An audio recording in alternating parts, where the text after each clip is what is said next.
Hey, so you say, tell me in 5 minutes or less what the preacher said. Well, the preacher took a text from Matthew chapter 20 today, and she spoke about divine expectations. She said there will always be people idle in the marketplace. You know the story in Matthew chapter 20 is the story of the landowner who went out and brought some laborers to work for him at 9 a.m. and then goes out at 12 noon and still found some people idle and said, come into my farm and come and work.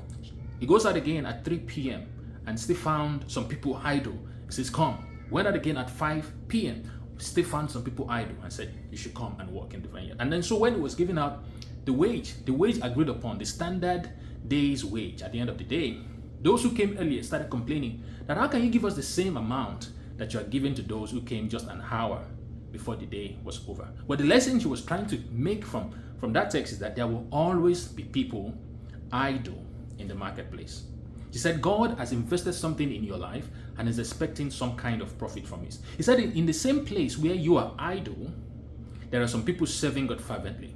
In the same organization, in the same environment, in the same community where you think it is so difficult to shine the light of Christ, there are those who are shining the light of Christ, who are brazenly and fervently shining the light of Christ and bringing profit to God. So don't assume that everybody is serving God the same way you're serving God. You remember the story of Elijah, who said that I'm the only one left out of, in this place, I'm the only one left. God reminded him that no, I still have 7,000 prophets who have not bowed their heads to bow. So the gift that you are trivializing, the investment of God on your life that you are trivializing, that you are reluctant to deploy, there are those who have the same investment, or some even have less investment on their lives, and they are bringing great profit to God with that same investment.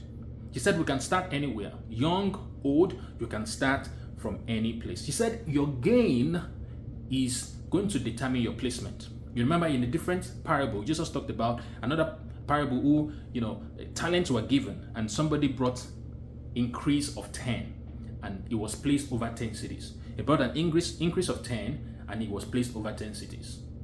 So it is your increase, the interest you bring on the talent that God has invested in your life, that is what determines your placement. So he said God is more interested in the interest more than the capital. God is more interested in the interest more than the capital.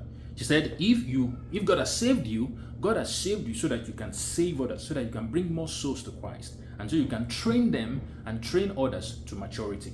And then she took 2 case studies. One from the story in Isaiah chapter 5, verse 1 to 5. It's a story of a beloved man who has a vineyard, tended the vineyard, put the choicest vine in the vineyard, protected it from the elements, put a wine press there. And when it came time for that grape to be harvested, it brought forth wild grapes. And so the wine was sour. Despite all the investment of this husbandman in that vineyard, the vineyard brought forth wild grapes. That is such a disappointment. See, and she also brought the case study from John chapter 4 of the story of Jesus going into Samaria, because Jesus had sensed that Samaria, there was a harvest waiting in Samaria. So he was saying he was going to pass through Samaria. And when he got to the gates of Samaria, he did not go into Samaria. So the disciples went to get food. 12 of them went to get food. So Jesus was waiting to encounter this woman at the well, who was going to be the evangelist to bring in the harvest of Samaria. But the disciples could not sense it. They could not sense it. They brought back the food and Jesus rejected their food. The question is there an harvest field in front of you? Is there a harvest in front of you that you are refusing to see, that you are blinded to, that you have not perceived? And what are you going to do about it? Is there a talent that God has invested on your life that you ought to be deploying in an harvest field so that Jesus will not reject your offering, so that you will not be out of line with what divine expectation is over your life? So that's what the preacher said today. Thank you for listening, and I'll see you on the next one. Bye-bye.